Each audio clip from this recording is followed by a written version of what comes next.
Hey everyone, and welcome to the latest episode of Smart and Vinyl, where we're going to talk a little records, a little music, and a whole lot of mess. So thanks for joining me. Now, FYI, so like my videos always look like shit, and it's true. I don't know what I'm doing. I'm just like, oh, I'll put my phone up and make a video. So I bought one of those ring lights because I figured, it is kind of a dark, dank corner I'm sitting in, and I can use some more light. But check it out. Oh, so I gotta figure out what to do. Like, I don't know if I should put the ring light over here. I just have a feeling it's gonna reflect on my glasses no matter what. So fuck it, right? Let's just I don't know. I need help with my videos, and no one ever volunteers. So either I'm not the only one that's clueless, or everyone hates me. I'd go with the latter. So anyways, let's just get into it now. We are still quarantined and dealing with the virus, the Rona. But I find it interesting because I do live on a busy street. Normally, it's still just as busy. So I don't know where these people are going. I hope they're all essential workers. But yeah, I doubt it. So anyways, I hope everyone's doing well. And just please try to ignore the alien eyes. Woo.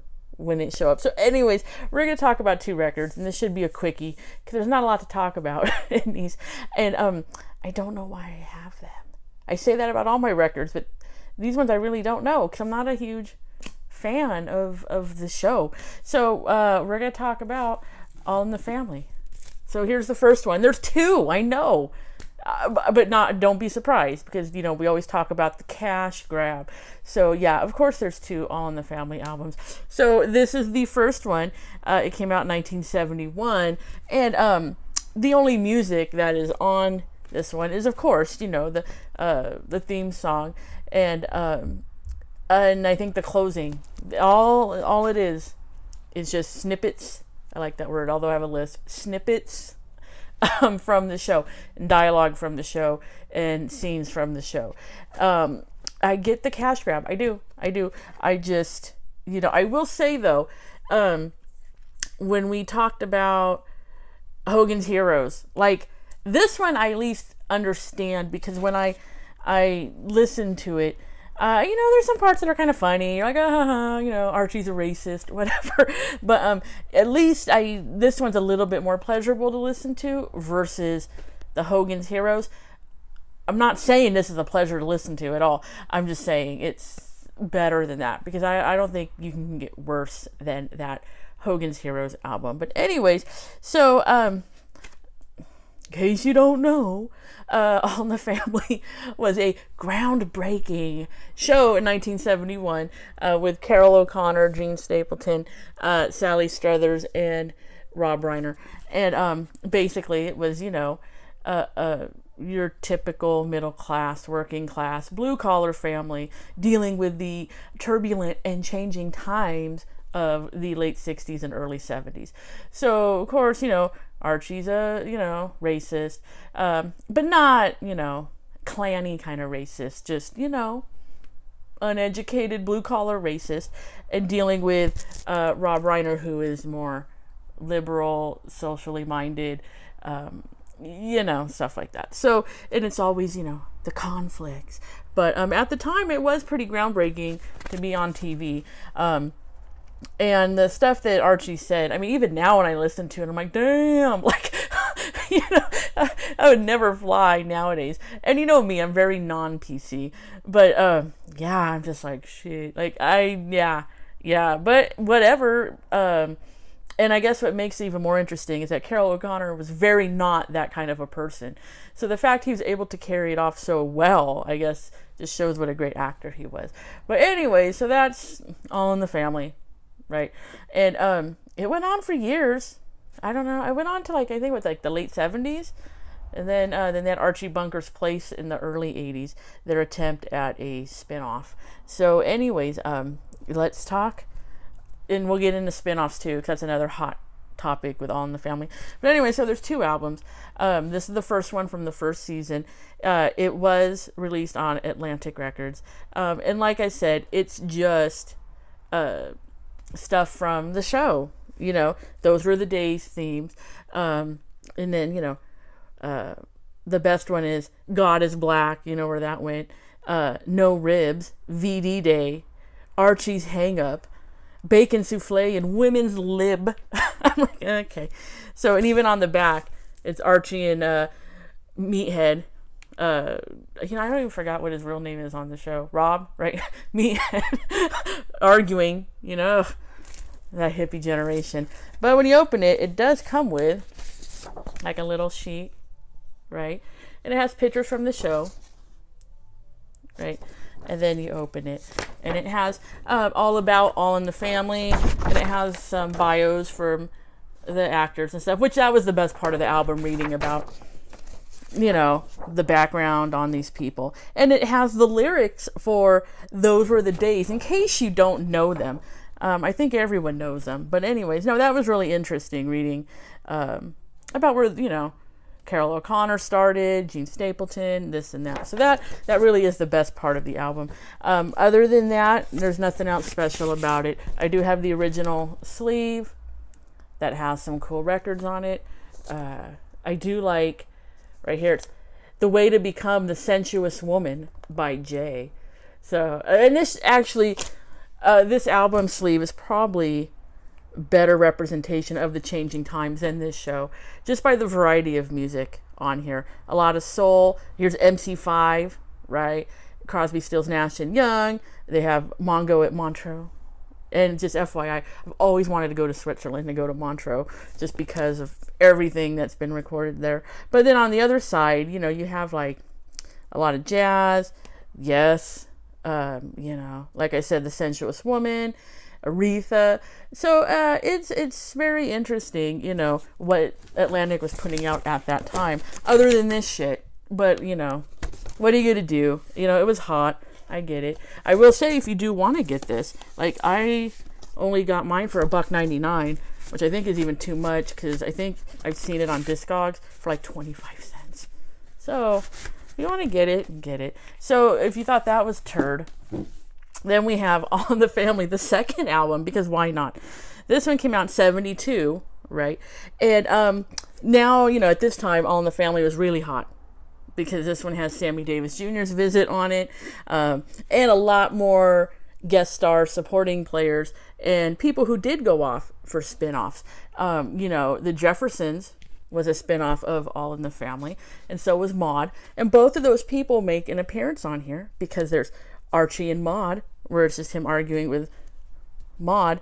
And what's interesting on here is Mel Stewart plays Mr. Jefferson, so that is pretty Sherman Hemsley on here. But this time here on the back, it does list all of the other players, because I think on that first one, they didn't have, like I said, it was the first season. So this one, they do have more people. So other than just Carol O'Connor, Gene Stapleton, Sally Struthers, Rob Reiner, they have B. Arthur, billed as Cousin Maude, not just Maude, she's Cousin Maude on this one.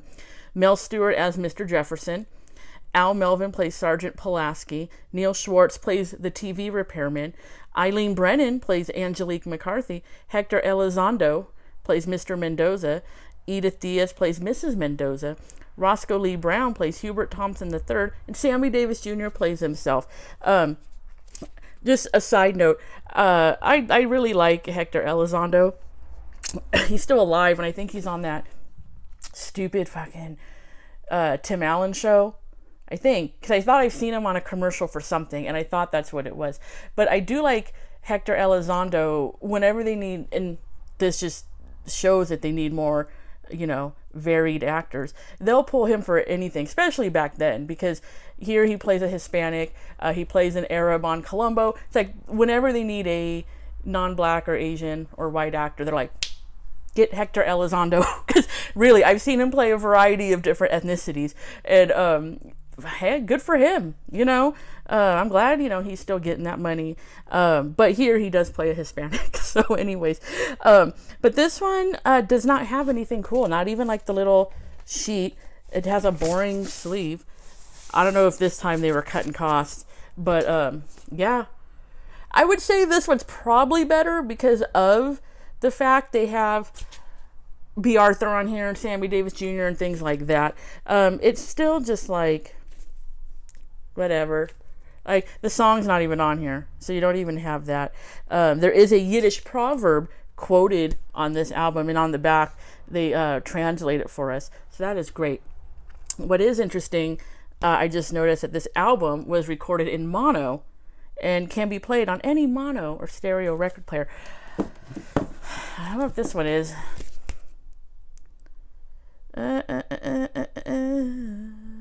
It does not say on the back if it was mono or stereo.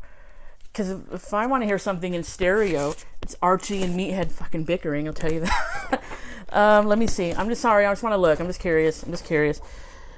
It doesn't say. So I'm assuming this is probably mono too. I just find it interesting on that album. They were really, pimping that mono. Not on this one so much. Maybe because they knew they didn't include anything else and they needed to fill up space on the back of the album. I don't know. So anyways, yeah, those are the two All in the Family albums. Side note, I did go to the Smithsonian. See, us lispers can't say words like that. Smithsonian in Washington, D.C. And because I wanted to see Fonzie's jacket. So we go. And it was just crazy because they were doing construction. So half of it was closed. And it was the weekend I went to the second inauguration of Obama. Not on purpose. I just planned a trip to D.C. and realized it was that weekend. So I'm like, oh, I guess I'm here for it. Anyways, so we went to Smithsonian because I wanted to see Fonzie's jacket. It wasn't out. They're like, oh, no, we put stuff in rotation. And I wanted to be like, do you know? See, I was going to get Karen. Pre-Karen, because I have the Karen haircut. I was going to get Karen and be like, do you know I traveled all the way from Southern California to see Fonzie's jacket? But I didn't. But they did have Archie Bunker's chair there. So I did get to see that. What else? Kermit, the original Kermit was there. Yeah, I don't remember anything else. But I guess it's great to see Archie Bunker's chair. I don't know. Like I said, I have... And I love vintage TV. I have total respect for All in the Family. It was very groundbreaking at the time.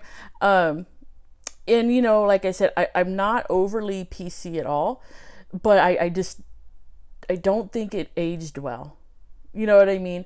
I think if younger people discovered All in the Family now, one, I don't think they'd get it. Like, I don't think they would get why it was so groundbreaking and shocking, and things like that.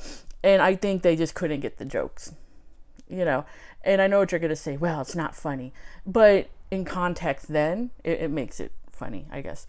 And what's sad is there's still people like Archie Bunker out there existing, voting, but whatever. This is record reviews, not politics review. So anyways, that's it. So hopefully the alien eyes like this didn't happen too much, and I will figure out more on how to work this light because I'm absolutely useless when it comes to technology like this. But anyways, thanks for watching. Make sure you like, share, and subscribe. Tell a friend. And oh, that's right, I have t-shirts. I have merch and t-shirts for sale at TeePublic, store named Myrtlewood. And oh yeah, I was gonna wear one. Anyways, next time I'll wear one of my own shirts. Hey, it's quarantine. Now I'm supposed to be wearing pajamas all day and not be shamed for it. So anyways, thanks for watching, guys. And I will talk to you on the next Smart and Vinyl. Bye.